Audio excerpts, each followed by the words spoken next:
31. Mulai dengan Repelita 1.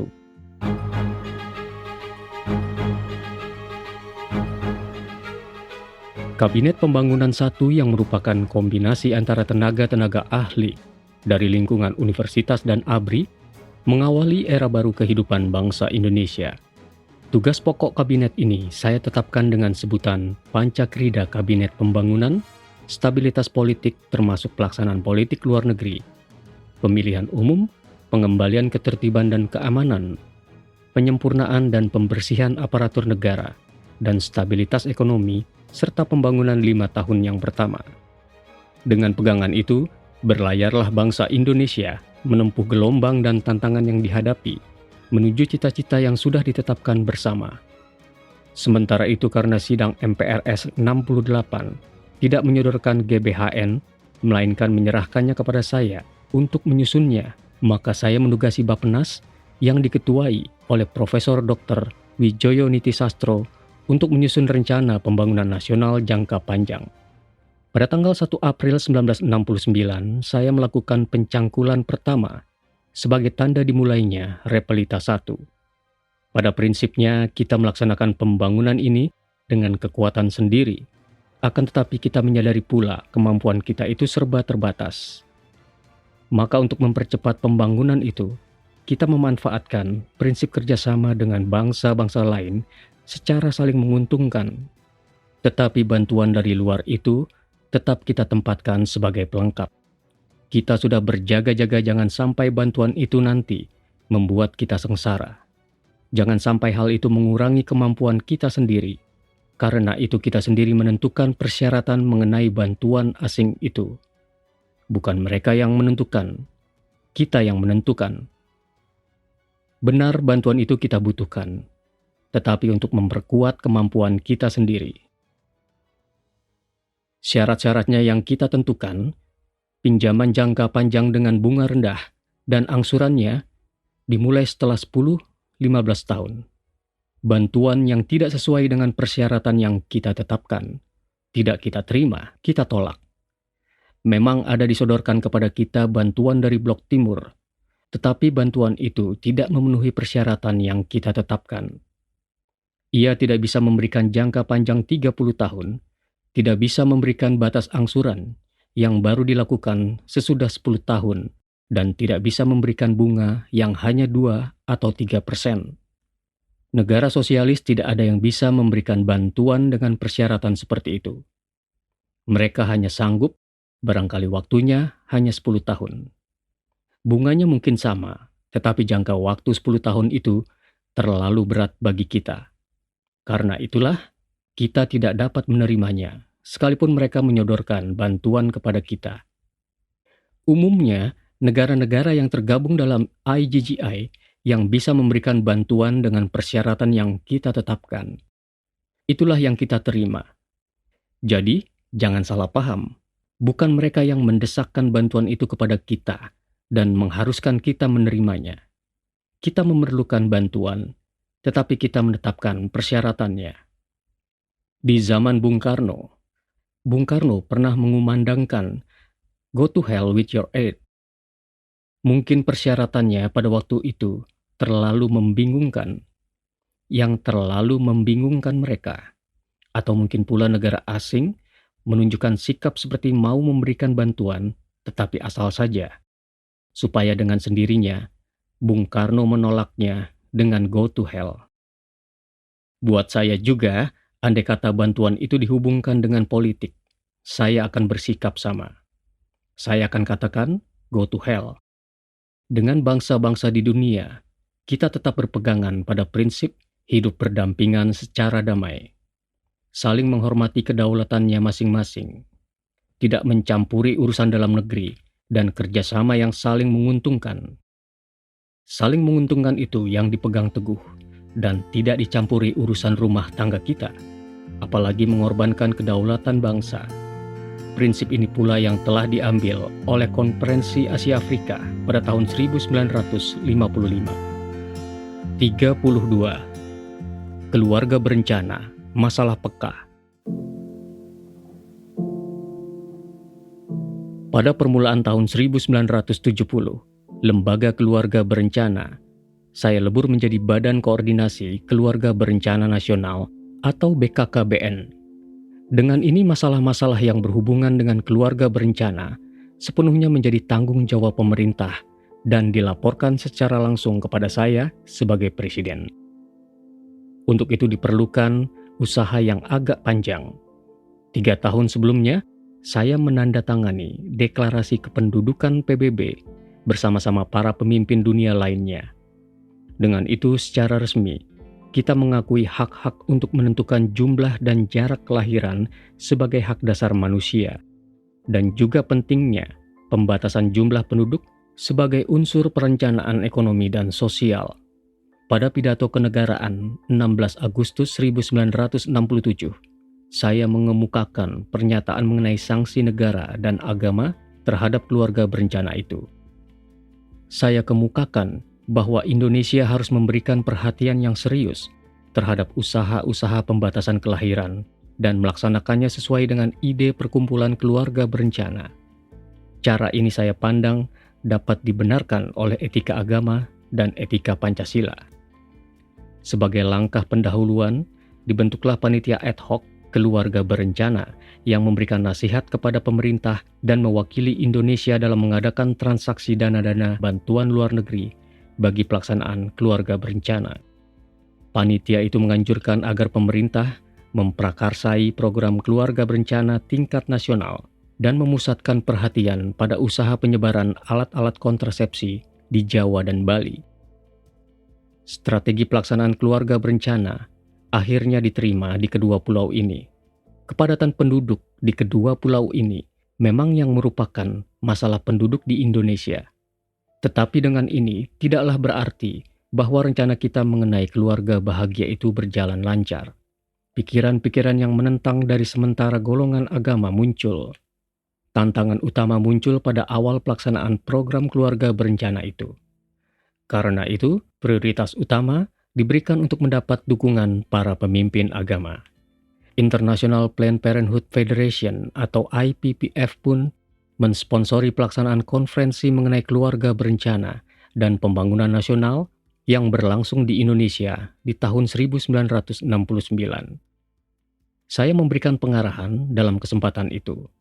Dalam pada itu, tentu saja saya mesti membuat langkah-langkah yang hati-hati. Ini masalah yang peka dan tidak gampang. Ini menyangkut keyakinan sekian banyak orang dan berakar panjang ke belakang. Sementara kita harus melakukan pembangunan. Pada tahun fiskal 1970-1971,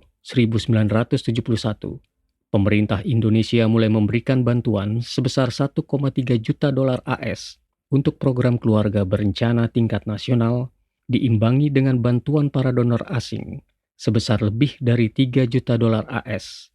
Bantuan ini meningkat pada tahun-tahun berikutnya. Pada tahun 1976-1977, bantuan biaya yang digunakan untuk program keluarga berencana sebesar 28,5 juta dolar AS, dan pada tahun 1977-1978 naik lagi menjadi 34,3 juta dolar AS. Memang saya berpendapat bahwa kelahiran perlu terus kita kendalikan melalui peningkatan dan perluasan pelaksanaan program nasional keluarga berencana. Sedangkan tingkat kematian, terutama tingkat kematian bayi dan anak, diharapkan dapat menurun dengan cepat berkat bertambah baiknya taraf kesejahteraan sebagai hasil kemajuan pembangunan dan pelayanan kesehatan, serta penyuluhan yang juga akan makin luas. Strategi program kependudukan dan keluarga berencana menuju tahun 1990 ialah tercapainya jumlah penduduk yang serasi dengan pembangunan. Diperkirakan jumlah penduduk saat itu nanti akan berkisar antara 170,3 juta dan 181,1 juta, dengan hasil medium sekitar 176,6 juta jiwa. Dibandingkan dengan hasil sensus penduduk tahun 1980, 147,5 juta jiwa, berarti satu kenaikan rata-rata sebesar 1,8% setahun. Sungguh, masalah ini merupakan salah satu masalah kita yang terpenting yang harus ditangani bersama oleh seluruh masyarakat, oleh pria dan wanita, dengan bijaksana dan sungguh-sungguh. Jika hal ini sampai lepas dari kendali kita, ia akan menghabiskan hasil pembangunan yang kita usahakan dengan susah payah.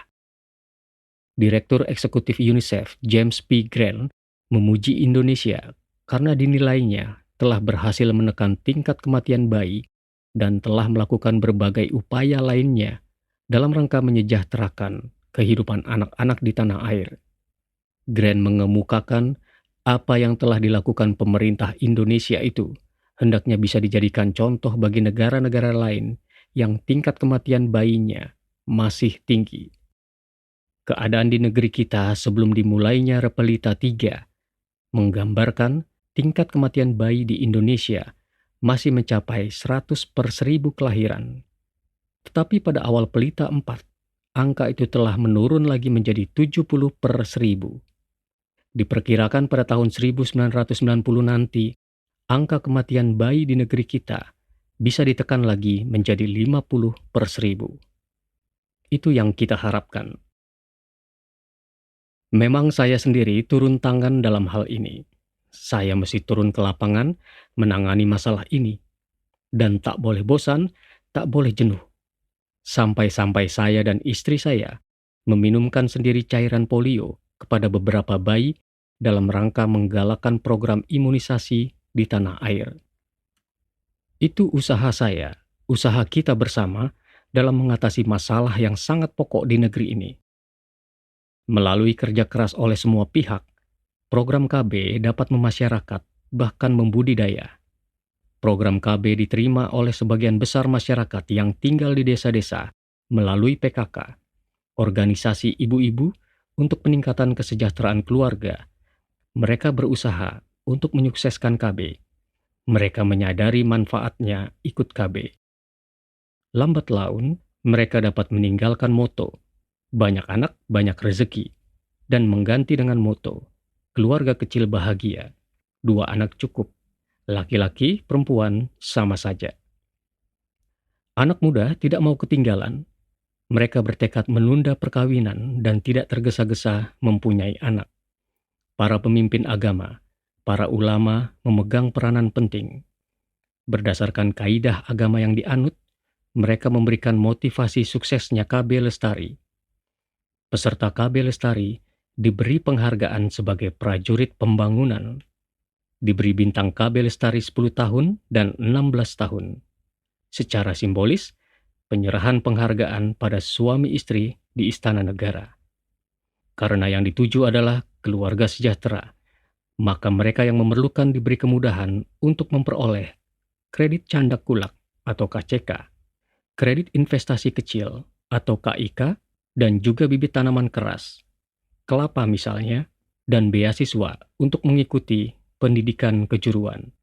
Sekian waktu kemudian, saya meminta supaya melaksanakan program keluarga berencana itu dengan tekun melalui cara-cara yang digunakan itu tanpa perlu ikut-ikutan aborsi seperti yang banyak dilakukan di negara-negara lain sekarang ini. Aborsi bertentangan dengan agama. Ingat, pelaksanaan program KB di Indonesia, jangan sampai melakukan aborsi dan cara-cara lain yang tidak sesuai dengan kepribadian dan agama yang kita anut, semata hanya karena mau mengejar nomor urut. Yang penting hasilnya, dan apa yang dicapai saat ini pun sudah bagus, karena tanpa aborsi pun, Indonesia sudah bisa sejajar dengan Singapura, Korea Selatan, dan lain-lain. 33. Bung Karno wafat. Sejak Oktober 1965 sampai 11 Maret 1966, lebih dari 10 kali saya bertemu dengan Presiden Soekarno. Di antaranya ada yang disaksikan oleh yang lain, tetapi selebihnya terjadi pertemuan 4 mata. Saya sempat menganjurkan agar Bung Karno membubarkan PKI, tetapi waktu itu Bung Karno menjawab, kalau PKI dibubarkan, akan hilang muka saya sebagai pimpinan dunia. Dalam pada itu saya memandang lebih penting keutuhan nasional ketimbang kepentingan internasional. Sejak awal 1968, Bung Karno berada dalam karantina politik dan tinggal di pavilion Istana Bogor. Kemudian, beliau minta pindah dan kami setujui ke peristirahatan Hingpuri Bima Sakti yang terletak di Batu Tulis Bogor. Kepindahannya itu rupanya didorong oleh keinginan untuk memperoleh lingkungan hidup yang lebih segar. Tetapi lalu beliau menulis surat kepada saya yang dibawa oleh Rahmawati Soekarno agar diizinkan pindah ke Jakarta. Rahmawati datang di rumah kami di Jalan Cendana. Istri saya yang mula-mula menerimanya. Lalu dibawanya kepada saya. Sambil menyampaikan surat dari Bung Karno itu, Rahmawati menceritakan keadaan kesehatan ayahnya. Saya dengarkan kabar itu dengan penuh perhatian. Rupanya keadaan kesehatannya yang menyebabkan beliau ingin pindah ke Jakarta. Udara di Bogor mungkin tidak baik baginya. Maka saya janjikan kepada Rahmawati untuk berusaha mengatur kepindahan Bung Karno. Mendengar ucapan saya begitu, Rahma menunjukkan keterharuannya. Matanya kelihatan berlinang. Memang saya menaruh perhatian dan simpati kepada proklamator kita itu. Tetapi suasana politik memagarinya. Dan terutama kekerasan hatinya saja yang menyebabkan segala ini. Maka pindahlah Bung Karno pada permulaan 1969 ke Wisma Yaso di Jalan Gatot Subroto yang sekarang jadi Museum Satria Mandala. Saya perintahkan tim dokter di bawah ketuanya, Profesor Dr. Mahar Mariono, menjaganya. Benar, semasa itu Bung Karno diminta keterangan untuk keperluan Kop Kamtib. Tetapi setelah saya ketahui bahwa sakitnya cukup serius, saya perintahkan untuk berhenti dengan pemeriksaan itu. Waktu putrinya, Sukmawati, melangsungkan pernikahannya di rumah Ibu Fatmawati di Kebayoran Baru, beliau diperkenankan untuk pergi ke sana. Kesehatan beliau di bulan Februari 1970 itu kelihatan sekali menurun. Tanggal 16 Juni 1970, saya terima kabar bahwa penyakit beliau tambah parah saja. Saya perintahkan kepada dokter-dokter untuk menjaganya baik-baik dan jika perlu membawanya ke rumah sakit Gatot Subroto. Hari itu juga, Bung Karno diangkat ke RSPAD Gatot Subroto dan mendapat perawatan intensif. Waktu saya mendengar beliau meninggal pada tanggal 21 Juli 1970, cepat saya menjenguknya ke rumah sakit. Setelah itu barulah saya berpikir mengenai pemakamannya. Tetapi semua itu tidak mengejutkan dan tidak membingungkan saya, karena memang sudah ada rencana untuk menghormati Bung Karno sebagai proklamator. Hanya waktu itu saya masih merasa perlu mendengar pendapat orang-orang lain dalam rangka mempraktekkan mikul dhuwur mendem jero, pegangan hidup saya itu. Saya perintahkan untuk mengangkut jenazahnya ke Wisma Yaso. Lalu saya kumpulkan para pemimpin partai-partai. Saya sudah punya pikiran bahwa beliau harus kita hormati. Artinya, bangsa Indonesia harus memberikan penghormatan terakhir kepada beliau dengan melaksanakan upacara pemakaman kenegaraan. Kecurigaan bahwa beliau terlibat dalam G30 SPKI sudah bisa dikesampingkan karena hal itu belum bisa dibuktikan. Yang jelas, kita harus memberikan penghargaan atas jasa-jasa beliau sebagai pejuang yang luar biasa. Sejak dulu, beliau adalah pejuang, perintis kemerdekaan. Dan sebagai proklamator, beliau tidak ada bandingannya. Ternyata para pemimpin partai politik menyetujui pikiran saya, termasuk Bung Hatta, yang juga saya minta pertimbangannya. Dengan spontan mereka menyatakan sangat menghargai sikap penghargaan saya kepadanya. Maka keputusan pun saya ambil. Pemakaman dilaksanakan dengan upacara kenegaraan. Kemudian timbul masalah. Di mana pemakaman itu harus kita lakukan? Kami ingat akan wasiatnya. Kami ingat bahwa permintaan almarhum semasa hidupnya, jenazahnya hendaknya dimakamkan di suatu tempat di mana rakyat dapat datang seperti dipesankan kepada Dewi. Pesannya kepada Hartini pun begitu. Tetapi keluarga yang lain mempunyai pandangan yang lain lagi. Ternyata keinginan keluarga Bung Karno yang banyak itu berbeda-beda. Andai kata kita serahkan kepada keluarga besar yang ditinggalkannya, maka saya melihatnya bakal repot. Maka kemudian saya memutuskan dengan satu pegangan yang saya jadikan titik tolak, yakni bahwa Bung Karno sewaktu hidupnya sangat mencintai ibunya. Beliau sangat menghormatinya. Kalau beliau akan bepergian ke tempat jauh, kemanapun, beliau sungkem dahulu meminta doa restu kepada ibunya. Setelah itu, barulah beliau berangkat. Sekalipun beliau adalah seseorang yang mempunyai kedudukan tinggi, terpelajar, beliau toh tetap hormat kepada ibunya. Ini merupakan teladan bagi generasi yang akan datang. Melihat kebiasaan Bung Karno begitu, maka saya tetapkan bahwa alangkah baiknya kalau Bung Karno dimakamkan di dekat makam ibunya di Blitar. Inilah alasan saya dan keputusan saya berkenaan dengan pemakaman proklamator kita itu. Ada terdengar familinya yang protes. Demikian juga di antara istri-istrinya dan di antara putra-putrinya. Tetapi kalau saya turuti keinginan mereka, saya pikir takkan ada penyelesaian. Maka saya ambil oper seperti demikian. Soal nanti, terserah. Yang jelas, kemudian segalanya berjalan dengan baik. Dalam rangka mikul dhuwur mendem jero, kita buktikan lagi dengan keputusan saya berikutnya. Kita pugar makam Bung Karno itu, sehingga merupakan makam yang representatif, yang pantas sebagai makam pahlawan yang dihormati oleh bangsanya. Bukti yang lain adalah bahwa sampai sekarang, makam itu dihormati orang. Banyak yang ziarah ke sana. Di tahun 1980, kita dirikan patung kedua proklamator kita, Bung Karno dan Bung Hatta, di halaman bekas tempat dikumandangkannya proklamasi.